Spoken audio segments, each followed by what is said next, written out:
बातमी जेजुरीतून जेजुरीत निकाल लागल्यानंतर जल्लोषावर शोककळा पसरली।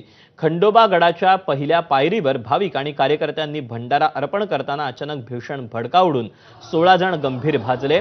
जखमींमध्ये 2 नव्यानं निवडून आलेल्या राष्ट्रवादी काँग्रेसच्या नगरसेविकांचा देखील समावेश आहे। भेसळयुक्त भंडाऱ्यामुळे आगीचा भडका उडाल्याचा प्राथमिक अंदाज आहे।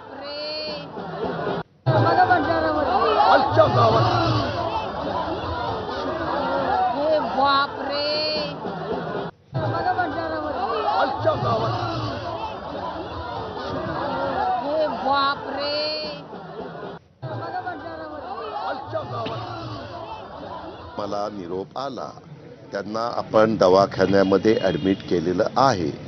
डॉक्टरांचं म्हणणं की म्हणजे त्यांच्या जीविताला धोका नाही, काळजी घेत आहेत। घडायला नको होतं, परंतु उत्साहाच्या भरात कधी कधी काही घडतं, त्याची काळजी सगळ्यांनीच घेतली पाहिजे। आणि या बातम्यांसोबतच बुलेटिनमध्ये वेळ झाली छोट्याशा ब्रेकची। अपडेट घेऊन लगेच परत येतोय, पाहत रहा एबीपी माझा। आपण पाहत आहात एबीपी माझा। उघडा डोळे, बघा नीट। 100% गाईच्या दुधापासून बनलेले शुद्ध सोनेरी